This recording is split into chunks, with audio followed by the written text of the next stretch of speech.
जय श्री राम दोस्तों, आप सभी का स्वागत है हमारे यूट्यूब चैनल जिज्ञासु रमाशंकर पर। आज हम चर्चा करेंगे प्रशांत किशोर पर, जिनका जन स्वराज पार्टी है और वे बड़ी दावा कर रहे थे कि हम बिहार में एक बहुत बड़ा बदलाव ले आएंगे। तो वीडियो शुरू करने से पहले आप हमारे चैनल को सब्सक्राइब कर लीजिए ताकि आपको और भी वीडियो का अपडेट मिलता रहे। और वीडियो पसंद आए तो लाइक करिएगा, कमेंट जरूर करिएगा। तो प्रशांत किशोर जो दावा करते थे वो दावा अब सारे खोखले हो गए हैं, क्योंकि एग्जिट पोल में उनको अब बस 0 से 5 सीट आने की संभावना जताई जा रही है। इसके पीछे वजह भी हम ही बताएंगे, क्योंकि प्रशांत किशोर अगर देखा जाए तो कभी खुल करके जो है सो माने एक नेता के तौर पर अपने आप को प्रस्तुत ही नहीं कर पाए। वे बस एक ऐसा उनका लगता था ना कि दूसरे में कमी खोजने वाला, एक समझिए तो व्यंग्यकार बन के रह गए, अंग्रेजी में क्रिटिक्स कहिए। तो दूसरे पर खाली व्यंग करने से आप नेता नहीं बनते। नेता का मतलब होता क्या है कि कम से कम अपने स्तर से कोई एक अच्छा काम कर देना, कोई एक अच्छा काम, तो एक आपकी पहचान बन जाती है। मगर इनका काम क्या रहा, तो बस दूसरे के एक मतलब उसका अपमान करना ही। और का अब देखिए, एक समय लग गए थे जाकर के सम्राट चौधरी पर। अब सम्राट चौधरी पर जो आरोप लगाए, उस आरोप पर बस लगाए और उसके बाद रह गए। उस आरोप के एक सत्यापन होता है, वो बड़े स्तर पर सत्यापन नहीं किए, मीडिया में 2-4 दिन हल्ला गुल्ला मचाए, उसके बाद मामला ठंडा हो गया। आज इनका हालत क्या आ गया है कि पार्टी का चुनाव में कहीं भी अता पता नहीं है। हमें लगता है जमानत जब्त तो खैर वो तो तय है होना, वो तो बड़ी पहले से अंदाजा था। तो इसका सबसे बड़ा रीजन क्या रहा है, इनका खुद की रणनीति। ये कभी भी अपने आप को नेता के तौर पर न बनाने का वजह ये रहा, कॉर्पोरेट वाले छवि से निकल ही नहीं पाए। इन पर कॉर्पोरेट छवि हावी हो गया। कॉर्पोरेट मतलब ये बड़े बड़े कंपनियों के साथ काम करते हैं। इनको कहना है कि मैं बड़े बड़े कंपनियों के लिए कुछ बिजनेस स्ट्रेटजी बनाता हूं, जिससे कंपनियों को प्रॉफिट होता है, चाहे राजनीतिक दलों को भी। तो ये खास करके कुछ समय पहले ममता बनर्जी की पार्टी तृणमूल कांग्रेस से भी जुड़े रहे, यहाँ तक कि अभी नीतीश कुमार की जो पार्टी जदयू है उससे भी जुड़े रहे। और खुद ये कहते हैं कि हम जो 2014 में मोदी लहर लाया था वो लाने वाले हम ही थे, यानी 2014 तक खुद भाजपा से भी जुड़े होने का ये दावा करते हैं। तो आप खुद जान लीजिए कि अगर आपको अगर नेता बनना है तो इन सभी चीजों से बाहर आकर के खुद का एक पहचान बनाना होगा। आज अगर ये अपने आप को एक कंपटीटर मानते हैं कि हम नरेंद्र मोदी है, हम बस अमित शाह हैं, हम तो ममता बनर्जी की सरकार बना दिए, तो भैया ये सब चीजों से पहले खुद देखिए कि नरेंद्र मोदी ने खुद की पहचान बनाई गुजरात में विकास पुरुष की। अमित शाह को आप देखिए तो वे खुद की एक पहचान बना लिए जाकर के, एक कड़े बने सरदार पटेल का एक छवि उनमें लोग बोलते हैं कि है, ये अचानक की बना लिए। ममता बनर्जी आप देखिए वो एक अपनी छवि बना लिए जाकर के, मतलब बंगाल में कि अगर लेफ्ट के बाद कोई नेता है तो बस अब लेफ्ट का है रहा ही नहीं, मैंने मैं ही एक नेता हूं। तो आपकी छवि क्या है?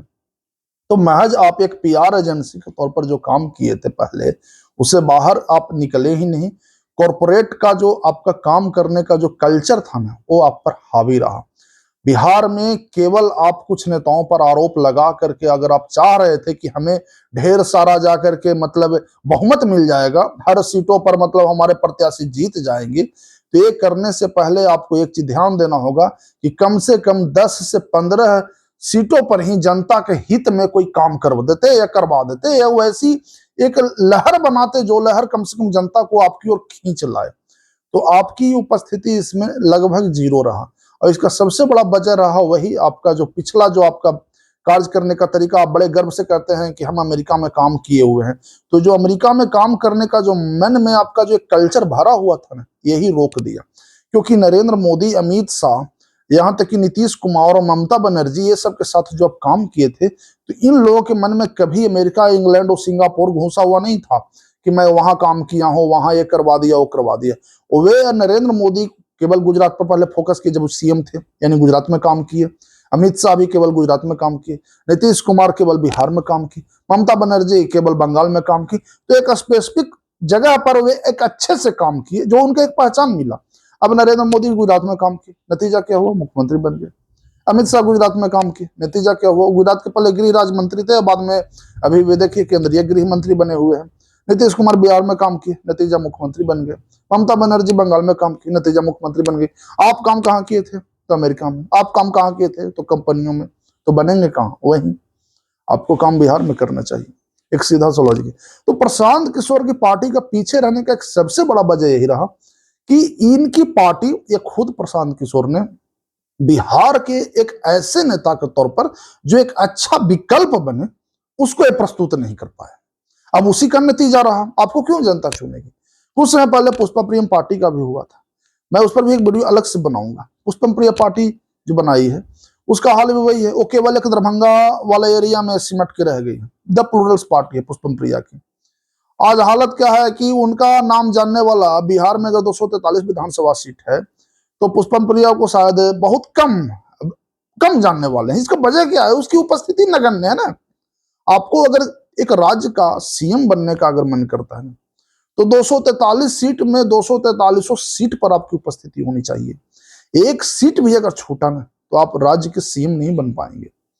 हाँ, भले आप उसकी जीत के लिए तो भैया 122 ही काफी है, यानी 244 हो जाता है तो स्वाभाविक है कि 122 गुने दूना 244, 244 तो सीट है नहीं, सीट तो 243 है, यानी 122 सीट अगर आपके पास है तो स्वाभाविक है कि जादुई आंकड़े से आप एक अंक आगे बढ़ गए। तो जादुई अंक जो बिहार में सरकार बनाने का है वो 122 सीट है। तो आप 122 सीट अगर लाएंगे कब? जब आप कम से कम 243 सीटों पर काम करेंगे तब। प्रशांत किशोर लग रहे थे 10-15 सीटों पर काम करेंगे, 5-10 सीटों पर और हल्ले मचा देंगे, किसी बड़े नेता पर आरोप लगा देंगे और सीएम बन जाएंगे। ऐसा नहीं होता है। शॉर्टकट में मुख्यमंत्री बने जाकर के दिल्ली के अरविंद केजरीवाल, ध्यान रहे वे आरोप लगाए, साथ ही साथ अन्ना आंदोलन में लंबा चौड़ा भागीदारी निभाए, तब जाकर के वे दिल्ली के सीएम बने। केवल आरोप लगाने से सीएम नहीं बन गए कि सबने, उस वक्त उनका कहना था कि मैं ही साधु हूं बाकी सब चोर है, मगर उसके साथ ध्यान रहे वे अन्ना आंदोलन में बड़े स्तर पर काम किए थे। अन्ना को साइड करके अपने आप को ही नेता बना देना कम बात नहीं था उस समय। नतीजा दिल्ली के सीएम बने, यानी नेता की छवि बनाना ही पड़ा और बनाना ही पड़ता है। तो यही प्रशांत किशोर की मूल वजह है। कारपोरेट छवि उन पर चढ़ा हुआ है। जब तक कॉरपोरेट छवि से वे बाहर नहीं निकलेंगे उनके लिए पटना में सीएम की कुर्सी शायद बहुत दूर का रास्ता रहेगा। और यही मूल वजह है। मैं मूल वजह पर ही बात करता हूं। आप मेरा कोई भी वीडियो देखिएगा, मैं ताम झाम पर नहीं जाके मूल वजह पर ही बात करता हूं। तो प्रशांत किशोर के पार्टी का पीछे रहने का सबसे बड़ा मूल वजह यह है कि उनकी पार्टी ने कभी भी एक विकल्प के तौर पर पेश आया ही नहीं, और उनके खुद सुप्रीमो यानी प्रशांत किशोर ने खुद को एक नेता के तौर पर पेश किए ही नहीं। केवल आरोप लगाने से आप नेता नहीं बनेंगे। ध्यान रहे, आरोप लगाने वाले को तो आरटीआई एक्टिविस्ट कहा जाता है। आरटीआई लगा के किसी पर भी आरोप लगा दो। तो भैया नेता है, आप जनता के लिए कुछ तो करिए, कुछ तो अच्छा काम करिए, कुछ तो काम करवाइए, दबाव दीजिए, तब ना जनता आपका नाम लेगी। तो ये सब काम उनमें नहीं था। इस वजह से अभी जो एग्जिट पोल्स में जो आ रहे हैं कि 0 से 5 सीट शायद इसका आने वाला है जाकर के जन स्वराज का, उसका असली वजह यही है कि जन स्वराज और उनके नेताओं में अभी भी ये वहम बना हुआ है कि हम नेता हैं, जबकि एक्चुअल में बिहार की जनता उन्हें नेता मानती है। तो वीडियो पसंद आए तो जरूर इसे सब्सक्राइब करिए और शेयर करिए, लाइक कमेंट जरूर करिए। धन्यवाद।